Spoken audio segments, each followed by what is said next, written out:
Meet 23-year-old Germaine Charlo, and also a mother of two. On June 15, 2018, she partying downtown, having a good time in some bar. After that, she went to an alley behind that bar for some reason. And that was the last anybody saw of her alive. On that fateful night, Germaine Charlo just vanished into thin air without any answers. What made the case even more chilling was how active she had been on social media, sharing bits of her life. Suddenly, everything stopped on that day, and people began to worry about her. She was a Native American woman, 5 feet 8 inches, about 130 pounds, and at the time she disappeared, she was wearing blue jeans and a white shirt. The search continued and extended into the mountains of the reservation, a big place with more than 1 million acres of land, rivers, and wildlife, making it tough to search. But as the days passed, the hope of the authorities started fading away.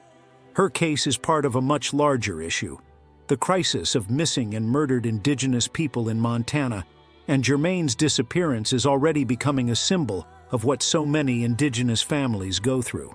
The search is still active, but yet there are key pieces of the puzzle still missing. No one knows what happened to her, who did this, or how.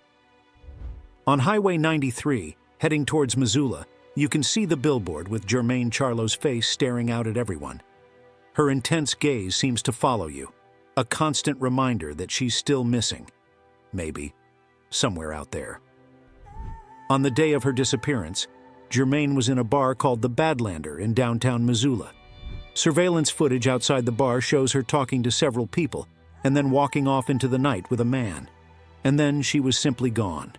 6 years of digging into the case by Missoula Police Detective Guy Baker have led to no arrest and even no real leads. They even sent the video to the media, hoping that someone might know something or have seen something that could crack the case wide open. It was Germaine's grandmother who first sensed something was wrong on June 16th, because last night Germaine hadn't called her, and this was unusual because they talked every single day. So, her grandmother contacted Germaine's aunts, Danny Matt and Valenda Morigeau, and right away they started calling around, checking hospitals, shelters, and anything that might explain where she was. Slowly, they could understand that something was terribly wrong. The worry grew when Germaine didn't show up at her home on the Flathead Reservation, about 40 miles from Missoula. On June 18th, 2 days after she was last seen, Valenda made a call to the Missoula Police Department reporting herself missing. The reaction was only too mild, nearly as if they weren't sure that it was an emergency. At that point, the family decided to take matters into its own hands. They printed up flyers, sent around photos, and even contacted the Flathead Reservation Police in hopes of getting some actual assistance. Days turned into weeks, and slowly the police began to believe that perhaps something wasn't right. It was June 20th, 4 days after Germaine had been missing. The detective who got assigned to the case did the usual checks, calling hospitals, homeless shelters, the usual places, but nothing turned up. Although she was told that there was no immediate threat, Valenda could not shake off the feeling that something worse was going on and that her daughter's life was in serious danger. The family started to organize search efforts with volunteers. One of those volunteers was Jen Murphy, a local educator from Montana. Jen joined the search, trekking across tough, rugged mountain terrain, combing dense forests where the trees were packed tight together. She explained how they would search in a grid pattern, staying just an arm's length apart to make sure no clues were missed. By mid-July, nearly a month after Germaine had vanished, the case started looking even darker. There were whispers that she may be being held against her will, with some speculating that people from out of state, perhaps connected to the human trafficking, might be involved. Montana Deputy Attorney Brittany Williams went into the challenges Montana faces regarding trafficking. People have this notion Montana is all quiet and rural. The big highways running through Missoula make it way too easy for someone to just vanish. But besides all that, there's hardly any GPS or cell coverage in most areas.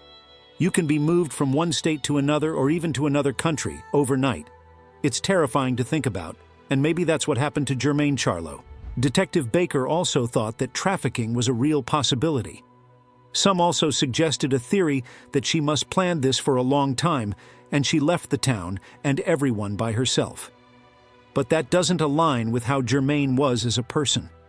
She was vibrant, full of life, with a personality that could light up a room. She had a special bond with animals and the outdoors, which made sense because she grew up on the Flathead Reservation, surrounded by rivers, mountains, and a close-knit community. She was very proud of being a Confederated Salish and Kootenai tribes member and part of a family that had very deep roots.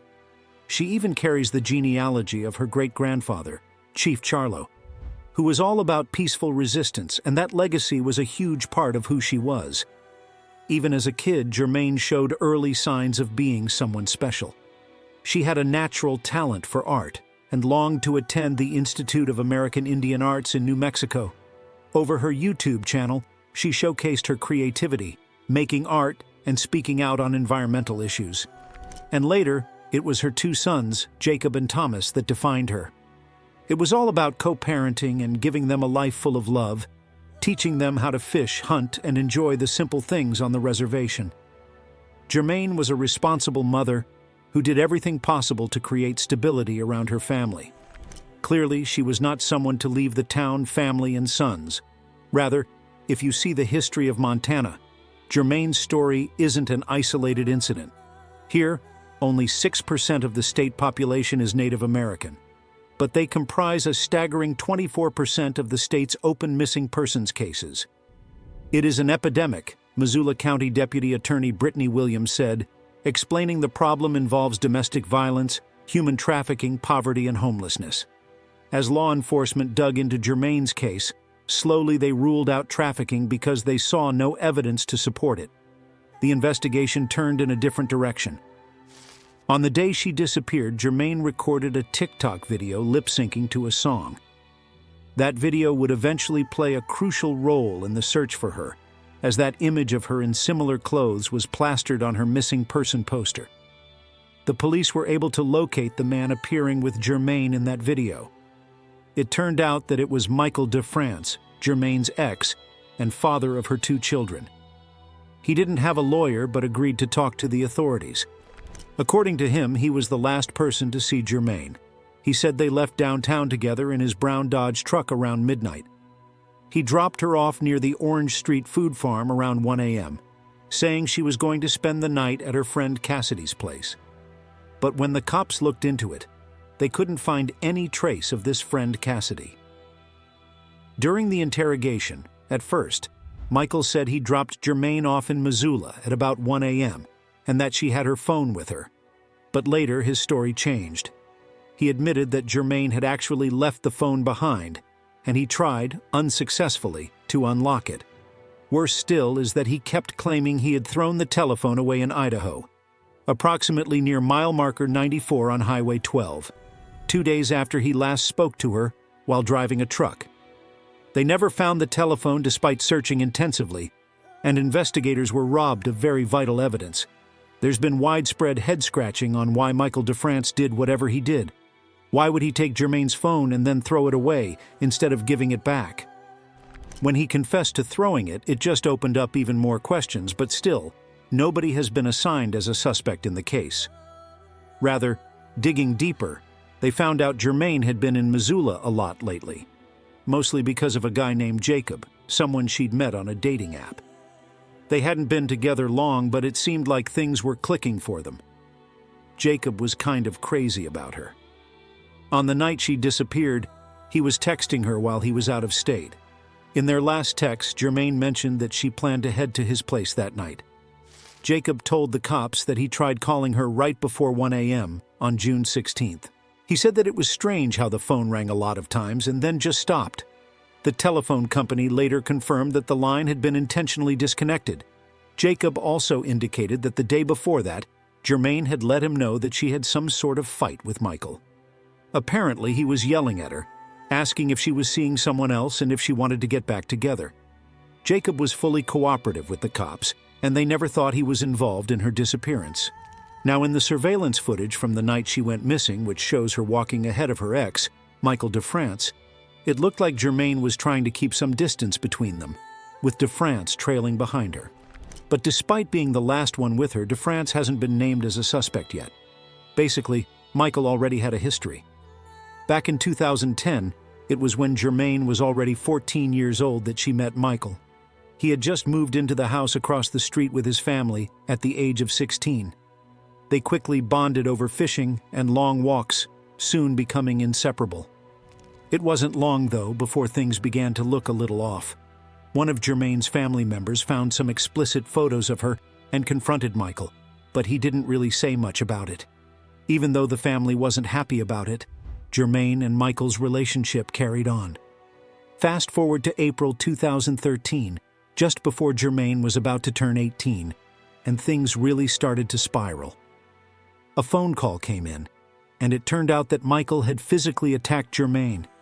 He ended up admitting to hitting her 3 times, some serious damage, and he eventually pled guilty to assaulting her.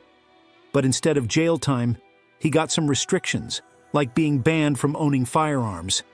Ironically enough, though, the relationship didn't end. Later, Michael went away to do seasonal firefighting work, leaving Germaine alone and lonelier than she had ever been. It was then that she began going on YouTube as well, almost making it appear that all was right in her world while secretly writing. By then, she and Michael had 2 children. Her aunt Valinda kept stepping in, supporting her in the many times things turned bad again.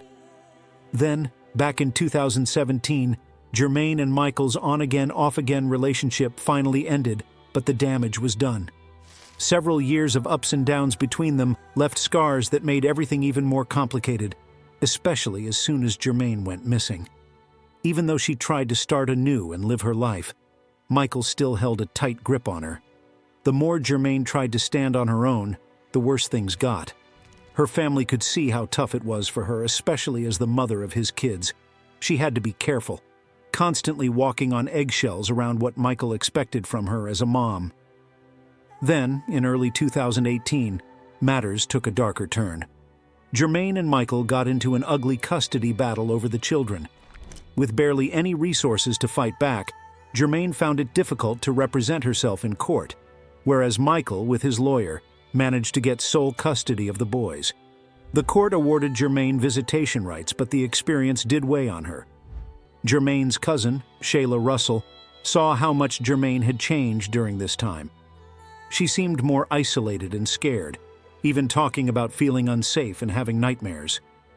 When Germaine disappeared in 2018, all eyes turned to Michael. Investigators later found out that he had illegal guns, even though he had a history of assaulting family members. In 2021, the authorities took the weapons from his home, and he was arrested, and then faced a federal trial. All this did not make things better between Michael's family and Germaine's loved ones. Michael was found guilty in 2023 and sentenced to 21 months, but he hasn't served time yet because he's appealing the conviction. Apart from Michael, one of the key pieces of the puzzle has been Germaine's phone. She reportedly never went anywhere without it, so when data shows that her phone was active between 2 a.m. and 10 a.m. on June 16, 2018, it raised some serious questions. Shockingly, the call signal bounced off towers near Evero Hill. But this is a wooded, isolated spot within the Flathead Reservation, which also happens to be close to where DeFrance lived. However, despite an exhausting search, neither Germaine nor her phone was found. Jen Murphy, an educator in Monta, has been hard at work to keep the Germaine case in the media spotlight. They have erected billboards throughout Montana and elsewhere, featuring a picture of her missing poster, which is then discussed by the local citizens, particularly in the Indigenous communities. It's also a word to the perpetrator. People are paying attention. Germaine's case fits into a larger context. The MMIW crisis, which has engendered national activism.